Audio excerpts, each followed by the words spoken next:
We're getting a big red flag into the game. Another heavily armored tank is being released, and I'm talking about the Minotauro. Let's find out more about this tank and how to play it, and if it is actually good enough to keep up with all the other strong tanks that we're currently having. Yeah, you already have seen the armor profile. It is super red in the front, and you might expect it to be super bad for the matchmaking, super annoying to face, insanely strong whatsoever, but I can already calm you down. It is not that good, really.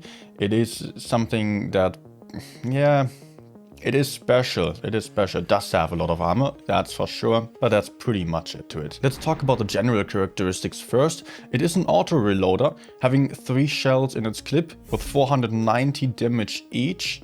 3.53 seconds in between, which is the same as the old Kranwagen had before it got buffed. So the intro clip is not that fast, yet you're having 490 damage times 3, making up for 1470 clip damage potential if you are able to penetrate each one. With the HE you do have 630 damage per shot, with the premium ammunition 410 still, so that's quite nice to have, quite a big alpha damage. But yeah, this tank, it cannot convince me. I played it on the open test server yesterday, and yeah, the open test, by the way, it is the beta test of the update 9.4, so the very next one. It is not out yet, the final version, but we will soon get this tank into our game. But yeah, first games on this tank, I was frustrated as hell. The accuracy is horrible on the move.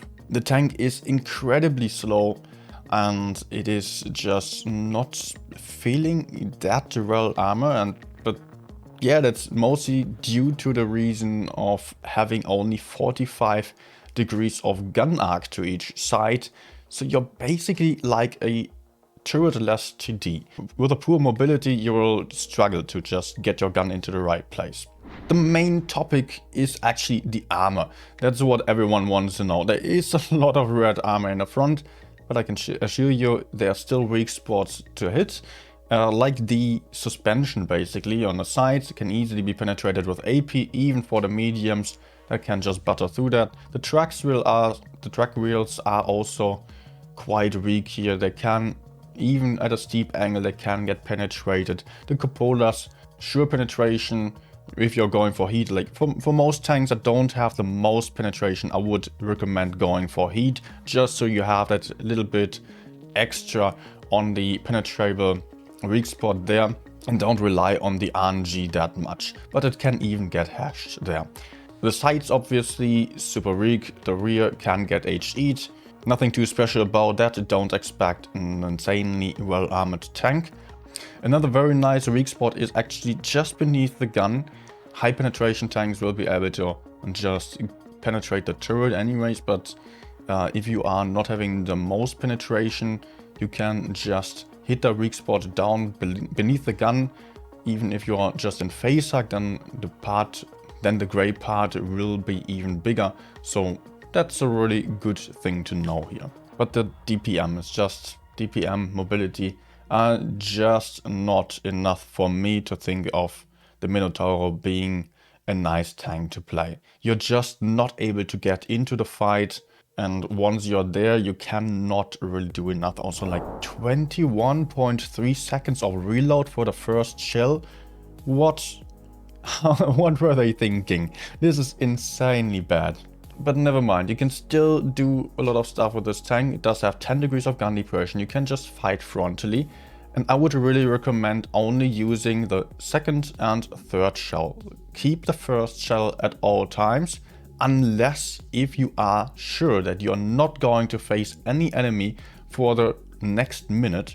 So that might mostly only be the case if you are just about to die and heading to the garage anyways. So yeah, in the end of the game you can put out the whole clip, otherwise shoot only the third or the second shell even. I recommend just playing for the third shell, but if you are having the option of putting out 2 shots at a time, go for it, even though your DPM will be decreased a little bit.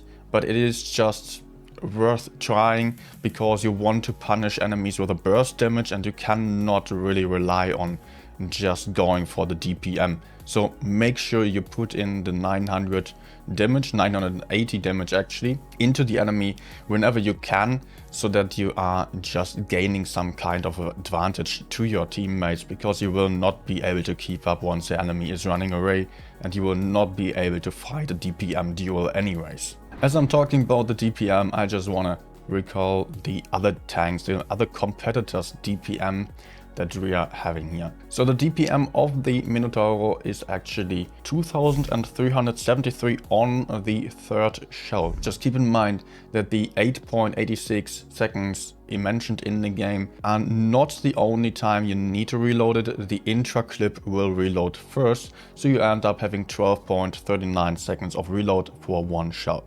2400 DPM is actually worse than any other heavy has. And you're having a pretty nice alpha damage and the clipping potential. Second shell reloads in just about 9.75 seconds. So if you're going for a 2-shell auto reloader, basically you're having 25.67 seconds in total, 2300 in DPM. A little bit worse, but still worth it. If you're going for all 3 shells, you're having a whopping 46.94 seconds of reload time, getting you down to 1.9k DPM, which is just like low tier tanks have. The main competitors for the Minotauro, buckle up your seatbelts. The Kranwagen auto reloader strong turret does have 2248 if you are going for all 3 shells. The M6 does have 2544 DPM if you are taking the big gun with a poor DPM. It does have 900 damage in 1.7 seconds of intra-clip. You will be able to put out damage much more reliable, especially with the reticle calibration, and it will be more dangerous, although you're not having the same kind of armor. The Type 71 then, which I already compared to, it does have 2600 DPM, which is very average for a heavy tank, rather on the downside actually. And yeah, just so you have the comparison there. Does the Minotauro sound like a great tank? And then, in case of DPM, it is certainly not.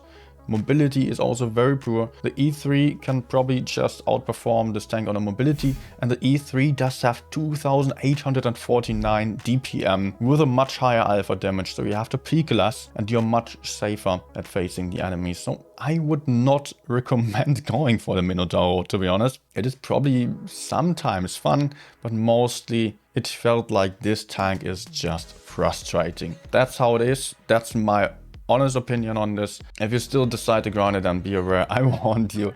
But yeah, that's already it for this video, guys. If you still have anything to add, let me know down in the comments below. If you want to see the review of the last tank that I mentioned quite a lot here, the Type 71, then check it out over there. Otherwise, see you on the next Twitch streams, potentially. Link down in the description below, or on the next video. Thanks for watching.